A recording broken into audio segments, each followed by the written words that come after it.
E para não nos alongarmos também, sem maiores delongas, vou passar direto a palavra para o Murilo, para depois a gente ir para os debates, para as questões. Murilo, fica à vontade, palavra tua. E mais uma vez também bem-vindo ao NEC, ao FSM, virtualmente. Dentro em breve, quem sabe, presencialmente também. Né? Fica à vontade. Perfeito, Fernando. Muito obrigado pelo convite, em primeiro lugar. Quero agradecer muitíssimo essa oportunidade que o Núcleo de Estudos do Comum, tão belamente dirigido pelo trabalho do Fernando Hoffmann, nos proporciona, que é de estar junto aqui, primeiro com um amigo de muito tempo, muito querido, que é o Anditias, com quem a gente já escreveu muita coisa, já organizou muita coisa, enfim.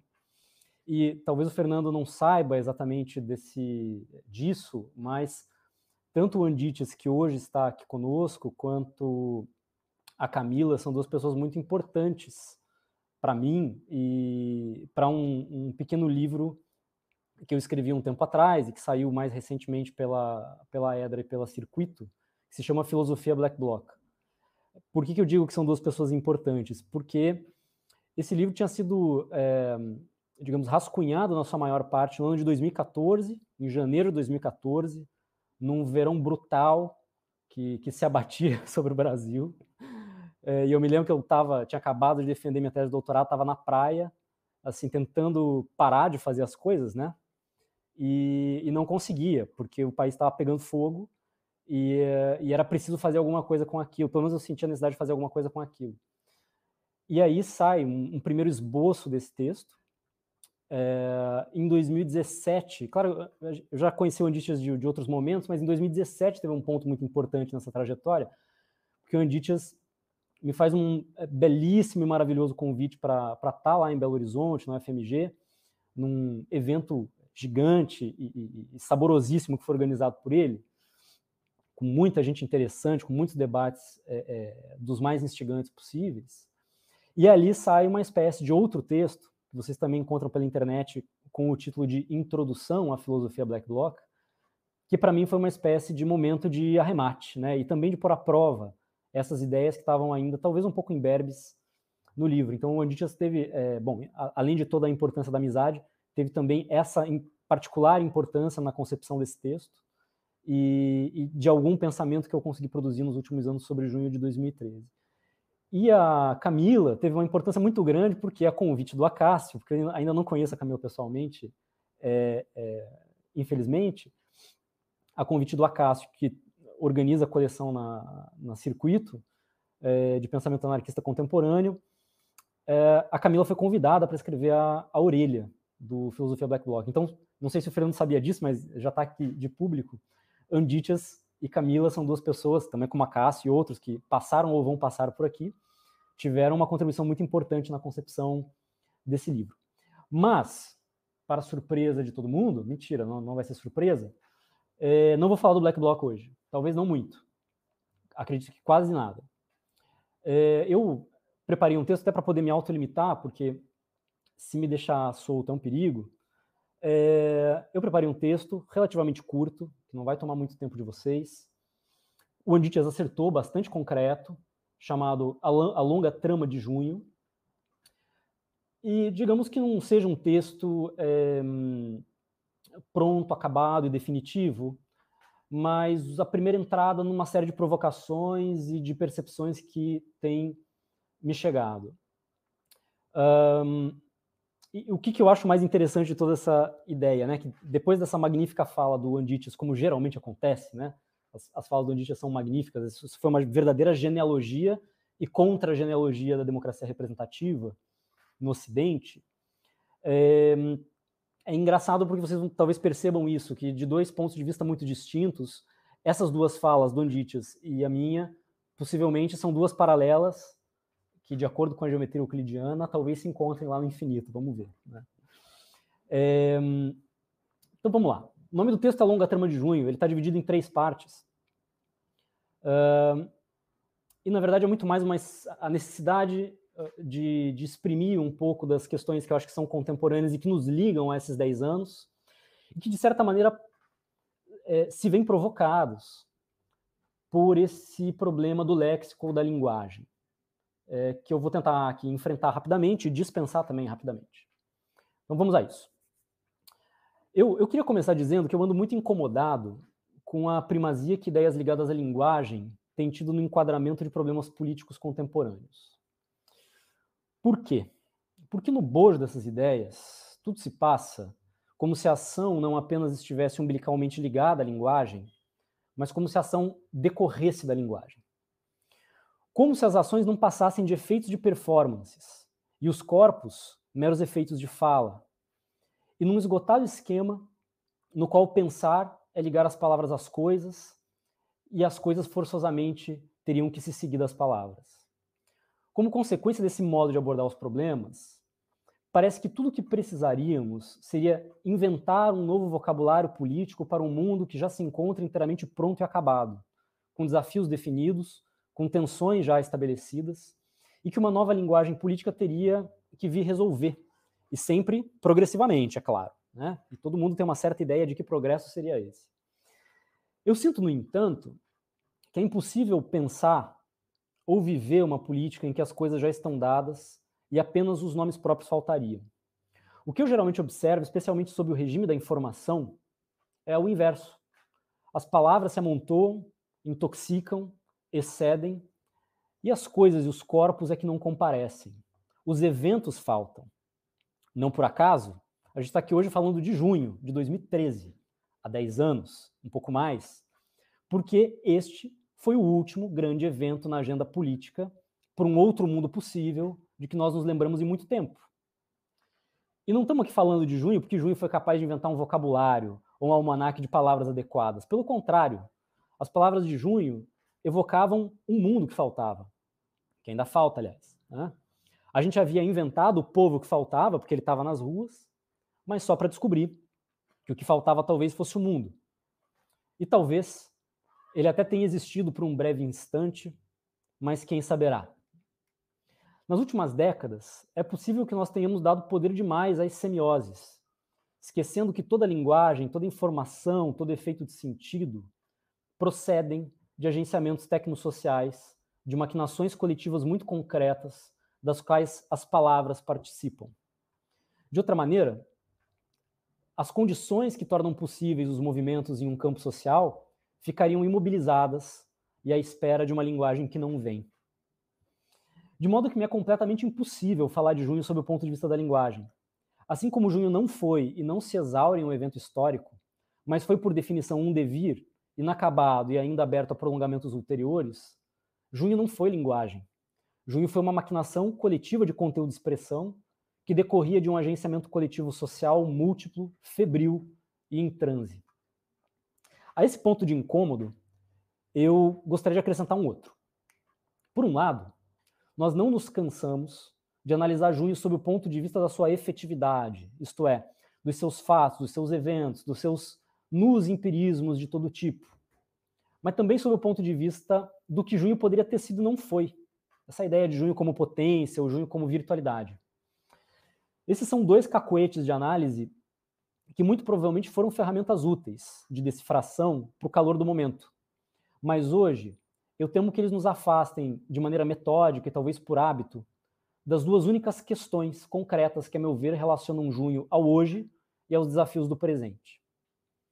As duas únicas dimensões que realmente importam e que, de certa forma, se inspiram numa retomada da utilidade e da desvantagem da história para a vida, né? Então vamos dar aqui uma nova volta no parafuso de Nietzsche, que só reconhecia como justa a crueldade do devir, que, como junho, vinha rasgar o firmamento da história e da tradição. Por um lado, existe o que eu vou chamar aqui de longa trama de junho, que acaba dando nome a esse curto texto.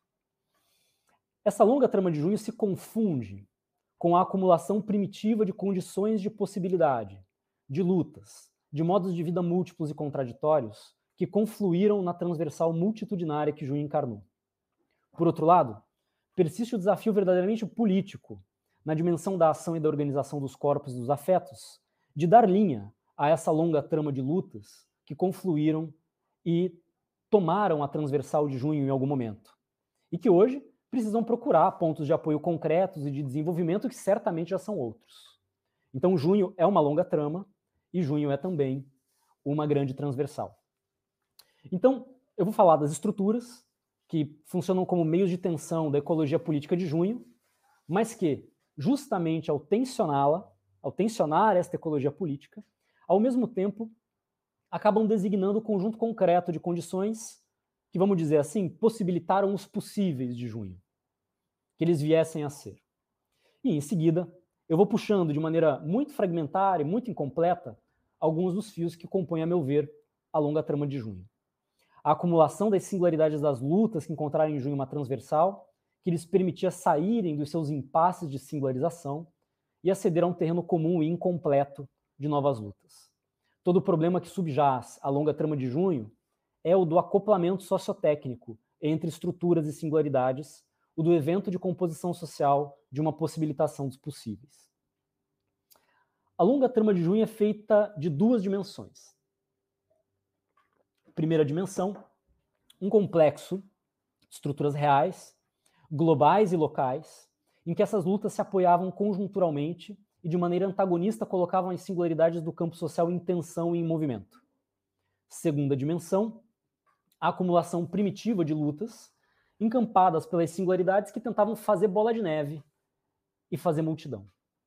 Lutas que precederam junho e que, pouco a pouco, foram forjando uma possibilitação dos possíveis que junho terminou por nomear e, sobretudo, por encarnar como um efeito de expressão.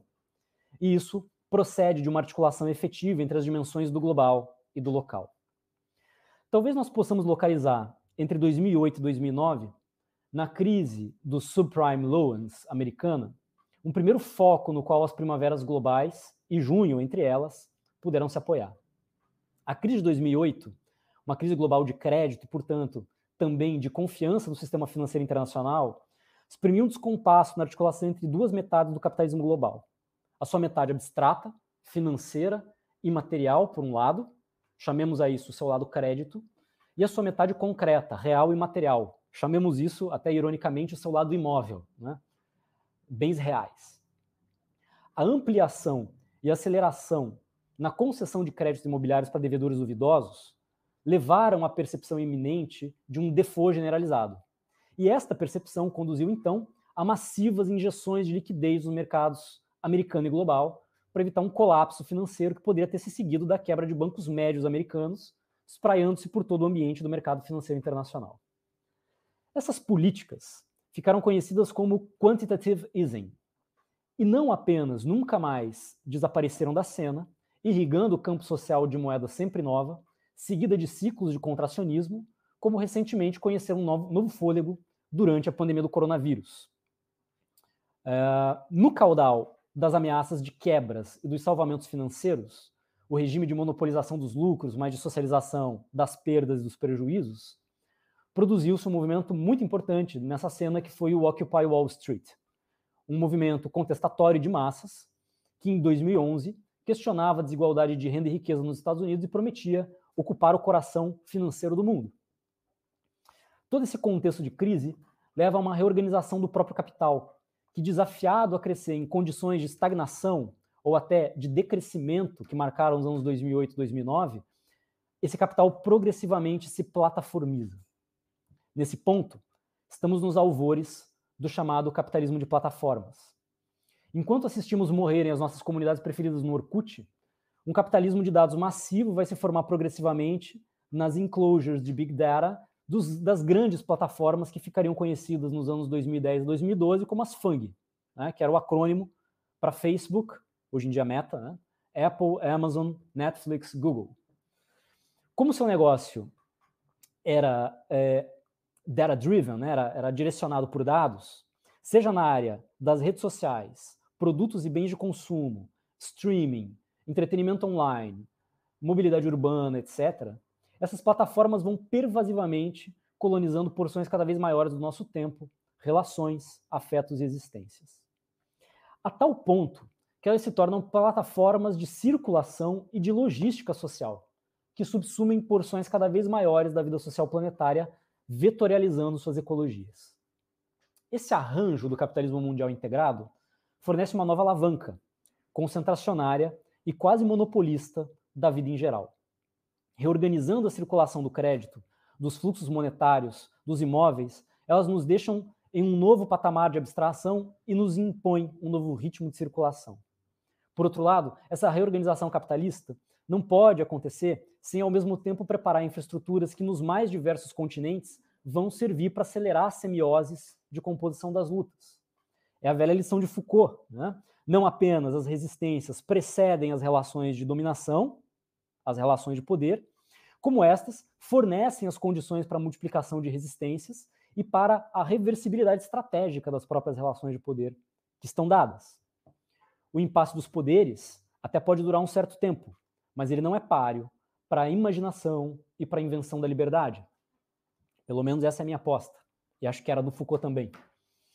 Não é que o capitalismo prepare as condições da sua própria supressão, mas os rearranjos capitalistas não podem se estruturar sem fornecer as brechas e os pontos de apoio que permitam o agenciamento inesperado do desejo social de transformação que alimenta as lutas. Foi assim com o Occupy Wall Street, com o Black Lives Matter, que foi disparado nada mais nada menos do que por um tweet em julho de 2013 e alimentado pela vigilância feita desde baixo, né, que foi chamada por alguns autores como surveillance, essa vigilância feita de baixo, das câmeras dos celulares, com as primaveras árabes, que conheceram a censura pelas ditaduras, e também com junho. Lutas que se desdobraram de forma quase inconsciente e já em condições imediatamente algorítmicas. As redes fornecem algumas das infraestruturas em que as transversais de demandas e de lutas se prolongam umas nas outras, em que a longa trama de junho, a cujas condicionantes sociais em breve nós chegaremos, eu prometo, se perfaz. No Brasil, junho vai ser deflagrado precisamente por uma incompatibilidade entre o imaterial e o material, a dimensão do financeiro e a dimensão real da circulação dos corpos, a logística do deslocamento do trabalho metropolitano cotidiano. E quem formulou essa incompatibilidade, quem formulou essa tensão em forma de problema político, foi o MPL, P de pato, não B de bola, P de pato. Movimento Passe Livre, catapultando o aumento do preço do transporte público, que era uma suposta necessidade fiscal do município, e o impacto na renda e na vida real dos deslocamentos na cidade, a condição de tensão política. Uma tensão que, por parecer irresolúvel, mobilizava. Então a gente vê aqui o prolongamento da tensão da crise de 2008 entre fluxos financeiros abstratos, sua dimensão crédito, por um lado, e os imóveis, ou renda, por outro, redefinida na tensão entre financiamento dos serviços públicos, por um lado, e circulação metropolitana, via serviços públicos de transporte, por outro. Ou, se quisermos, orçamento, por um lado, corpos, por outro. O gatilho que dispara as transversais de 1000 outras lutas que compuseram junho dá-se na tensão corpo-metrópole, na mediação dessa tensão pelos serviços públicos que permitiriam a circulação das singularidades pelas estruturas urbanas. Mas remontar junho ao seu disparador é encantar-se pela fagulha enquanto o barril de pólvora explode. O barril são as lutas que se acumularam no Brasil dos anos que precederam junho. As singularizações que vão habitar as estruturas da vida, os equipamentos coletivos, num crescendo de tensão antagonista, até levar o sistema do equilíbrio homeostático à metaestabilidade. Metaestabilidade é um tipo de equilíbrio tenso, aquilo que a gente poderia descrever como um estado pré-revolucionário, no qual a presença da menor partícula antagonista poderia deflagrar um salto qualitativo, transformativo, no estado do sistema. Então, tentemos olhar para alguns elementos das lutas que precederam junho, seus antecedentes, que são também a possibilitação dos seus possíveis na nossa narração da longa trama. É precisamente entre 2008 e 2012, entre a crise dos subprime loans e o Occupy Wall Street, que uma série muito heterogênea de lutas agitavam o campo social no Brasil. E eu vou rememorar algumas aqui, sem qualquer pretensão de esgotar essas lutas, nem de estabelecer sua cronologia, e muito menos de avaliar o seu peso contributivo. Tá? O meu argumento é muito mais singelo. É o argumento da contribuição milionária de todas as lutas, inspirada em Oswald de Andrade. Ou seja, o argumento de que essas lutas, entre muitas outras, funcionaram nos seus próprios termos como germens que participaram da longa trama de junho. Longa trama que, aliás, vai além de junho e explode em novas transversais, em novas sínteses disjuntivas, se vocês quiserem assim. O que importa é que essas lutas já eram experimentos singulares que tensionavam porções locais e estruturações parciais. Então, vamos descer rapidamente a essa usina dos corpos e façamos isso de maneira rápida e esquemática. Um ponto de singularização que eu acho interessante é pensar um pouco no ano 2009 em diante. Porque, nesse período, o Brasil conheceu um novo momento de uma antiga luta pela memória e pela verdade sobre a ditadura civil, empresarial, militar brasileira. Essa nova vaga vai ser precipitada, por um lado, pela decisão da Comissão Interamericana de Direitos Humanos de processar o Estado brasileiro junto à Corte Interamericana de Direitos Humanos pelo desaparecimento forçado de dezenas de militantes de esquerda e da esquerda armada, né, entre os anos 60 e 70, na região do Rio Araguaia. O famoso caso Guerrilha do Araguaia ou caso Araguaia. Um segundo desencadeamento se dá pela mobilização em torno do julgamento do STF sobre a constitucionalidade da lei de anistia, especificamente na DPF número 153, para fins de isentar criminalmente agentes de Estado, geralmente militares da reserva das Forças Armadas, responsáveis por graves violações de direitos humanos durante a ditadura brasileira. Esses dois casos jurídicos, um internacional e outro constitucional, são secundados por disputas de sentido, tanto nas mídias de massa brasileiras, quanto vão conhecer repercussões e disputas nas redes, especialmente em blogs e em redes sociais nascentes, enquanto se popularizavam as ainda recentes, caras, precárias e já superadas, aliás, conexões ADSL tupiniquins. Elas nos faziam abandonar aquele ruído infernal das conexões de escadas e abriam o campo social a possibilidade de acelerar os seus acoplamentos e os seus movimentos. Entre 2008 e 2010, a generalização das estruturas de redes sociais vai permitir uma circulação alternativa das lutas, que ganham novos eixos de organização, como, por exemplo, o Facebook e o Twitter, e que também serviram como infraestruturas comunicativas para revoltas em rede durante as primaveras, e foram censuradas e combatidas por governos ditatoriais no mundo árabe, enquanto foram amplamente policiadas nas democracias representativas liberais, que é o caso brasileiro. Né? Mas o Brasil dos anos 2008 e 2010 conheceu uma série de outras lutas, que se ramificaram internamente, e formaram essa longa trama cujos ecos puderam ser ouvidos, por vezes, aos estilhaços, nas noites de junho. Eu junto aqui só um punhado de fios soltos, era o caso das pautas assim ditas, né, assim chamadas, sobre os costumes.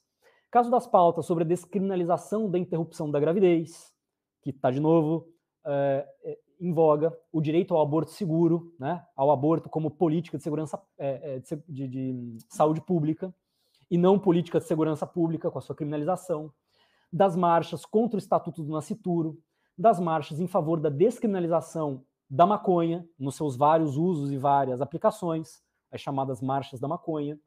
Ainda era o caso das pautas de gênero, que não raro se imbricavam com as chamadas pautas de costume. Mas aqui eu tenho em mente uma outra manifestação, né, uma outra saída dessas pautas de gênero, que foram as marchas das vadias, inspiradas nas slut walks canadenses, que denunciavam a cultura do estupro e demandavam o simples direito de se vestir como bem se queira, sem por isso tornar justificável a violência machista. Especialmente nos grandes centros urbanos.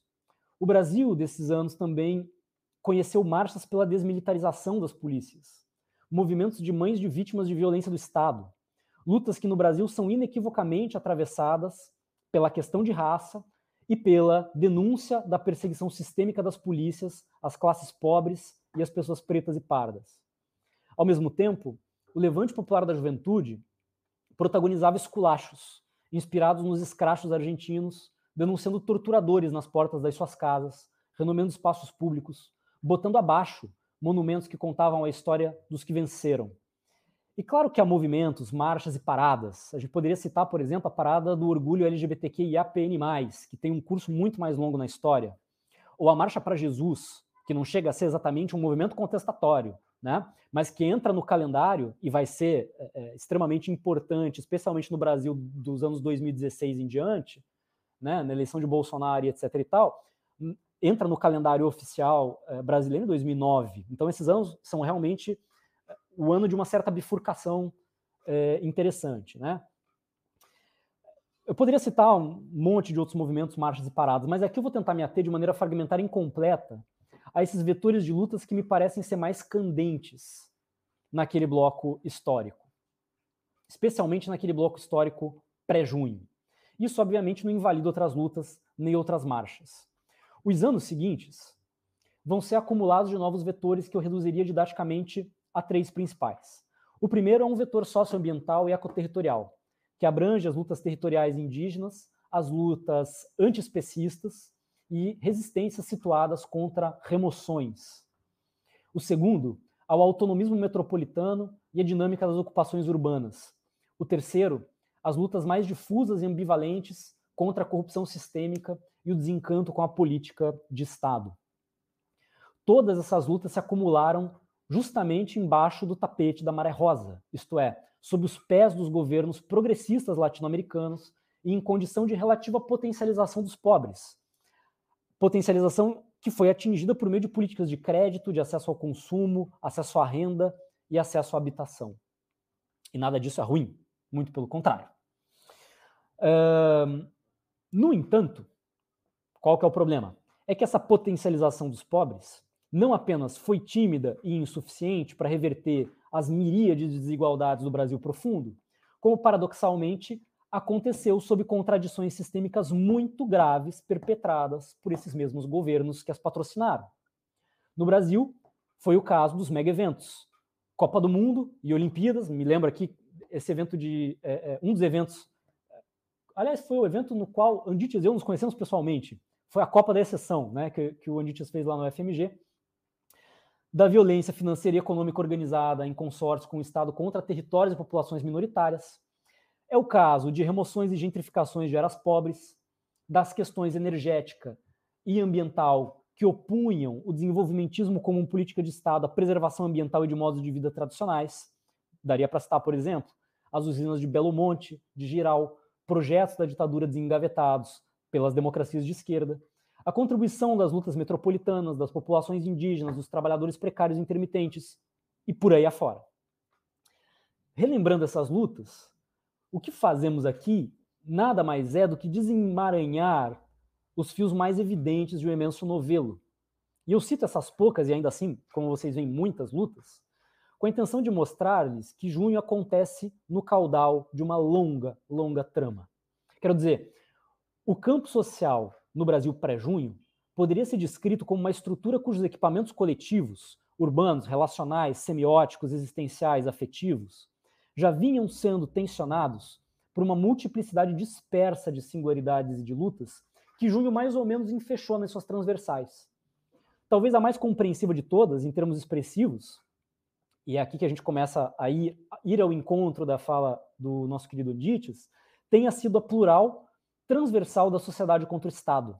O grito não nos representam, que não apenas recusava partidos, mas exigia a democracia real já, inspirado talvez no 15M espanhol, nos seus indignados, mas também nos movimentos de libertação contra tiranias que explodiram nas ditaduras em países árabes. Junho foi um efeito sensível de percepção que consistia em se dar conta de que a estrutura que conhecíamos já não bastava à exigência múltipla do desejo social. Então, para sacanear um pouco com o Lacan, eu diria que existia em junho um mais de querer no ar, que parecia dizer ao Estado, tudo isso, o Estado mesmo, essa política de vocês, que é feita para vocês, de casta para casta, para nós é muito pouco. E perceba como essa ideia foi mobilizada de maneira muito inteligente pelo bolsonarismo, e agora está sendo mobilizada aqui na Argentina de maneira muito inteligente, muito perigosa, pelo Milei, né? E esse nós eram muitos e talvez incompossíveis nós. Muitos a que a política do Estado não pode ser senão por meio de uma ficção representativa que junho havia estilhaçado em 1000 pedaços. Esse mais de querer socialmente difuso, circulando entre múltiplos e disparatados objetos nas redes e ruas, dava conta do estado de metaestabilidade, do estado verdadeiramente pré-revolucionário no qual o junho se encarnava. Agora temos, então, né, na nossa longa trama, a fagulha, o MPL, que conseguiu captar isso numa transversal, e o barril. As condições infraestruturais, mas também o conjunto das lutas sociais coletivas e múltiplas que se deixaram arrastar repentinamente e sem que ninguém esperasse na transversal de junho. as infraestruturas, mesmo as mais capitalistas, permitiam organizar-se nas redes para lutar nas ruas. Franquearam uma dimensão em que essas singularidades conseguiam se recompor. A crítica aos mega-eventos envolvia movimentos situados, territoriais, como a Vila Autódromo, a Aldeia Maracanã, por exemplo, no Rio de Janeiro. Pautas anticorrupção eram pautas antagonistas, tradicionalmente identificadas com as direitas, mas com um imenso potencial de contaminação social, porque as políticas públicas e os serviços são efeitos de fluxos monetários e de fluxos de investimento, que no fim do dia, nós, cidadãos comuns, normais, que pagamos impostos, financiamos. A defasagem entre as promessas e a realidade, porque os mega-eventos prometiam incrementos estruturais gigantescos, ampliações logísticas mágicas, aumento de acesso a direitos e a circulação urbana.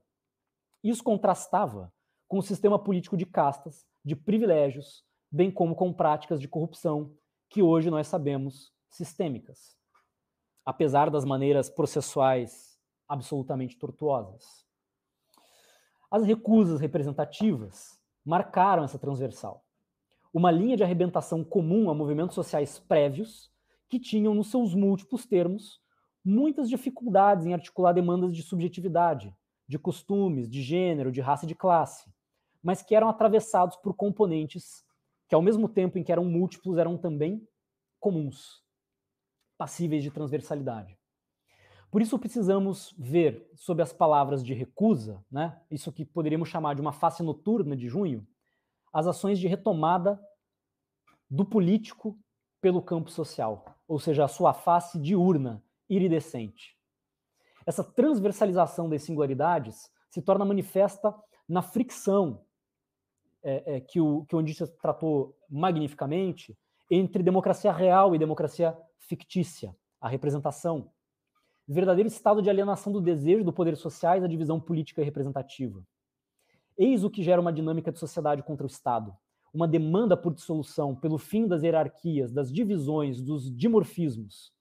Aquilo que lá no Filosofia Black Bloc, esse livrinho que escrevi em 2014, 2017 e foi publicado em 2020, eu chamei de anarquismo profundo de todos os corpos. Então, para a gente ir finalizando, eu diria a vocês que essa noite, o que eu quis fazer aqui falando da longa trama de junho, foi tentar refazer pelo menos uma breve porção, um minúsculo pedaço da longa trama, porque me parece que de 2013 para cá, nós entramos num imobilismo generalizado, em que politicamente nós só somos capazes de efetuar falsos movimentos. As direitas se tornaram antissistêmicas para paradoxalmente conservar. As esquerdas se tornaram reformistas para paradoxalmente restaurar. E como efeito dessa dupla miragem em que os nossos corpos sonham se mover, ambas tiveram sucesso em recaptar o político para dentro do Estado, involucrando o político dentro do Estado. Estamos num tempo em que defender as democracias representativas, salvando-as das castas de militares incompetentes, para entregá-las a castas de políticos civis, fisiológicos e profissionais, parece um negócio revolucionário. Como, inclusive, já nos disseram, única alternativa. Então, meu recado hoje é muito, muito singelo. O que nos falta talvez não seja um novo vocabulário, mas maquinar em termos concretos uma nova tensão entre estruturas e singularidades. O nosso trabalho talvez tenha de ser o de criar transversais e comunicações entre singularidades, a fim de superar os impasses de singularização nos quais boa parte dos movimentos sociais plataformados hoje se encontram, numa pane afetiva e corporal, na qual não se consegue passar dos afetos as ações correspondentes e as derivas linguísticas ou performáticas, a meu ver, tampouco parece estarem ajudando a facilitar essa passagem. Nós precisamos, então, compor ecologias germinais entre lutas dispersas e não cercadinhos de gentes em tudo iguais a nós mesmos, e também plataformas de organização e sincronização que nos permitam superar o impasse entre afetos e ação em que nos encontramos. Impasse no qual nossos afetos, recaptados pelo there is no alternative dos dois polos magnéticos do possível político do hoje, a direita fascista por um lado e a esquerda comunista demais, peronomútil por outro, não conseguem se descarregar em ação. Essa é a dissolução de que precisamos vencer de maneira transindividual, dando linha, talvez, a algumas das linhas da longa trama de junho. Isso parece já ter começado de algumas partes. E é talvez daí que nós possamos, quem sabe, com sorte, encontrar uma outra trama. Beleza, gente? Muito obrigado pela paciência de me escutarem e fico à inteira disposição para a gente conversar um pouco mais.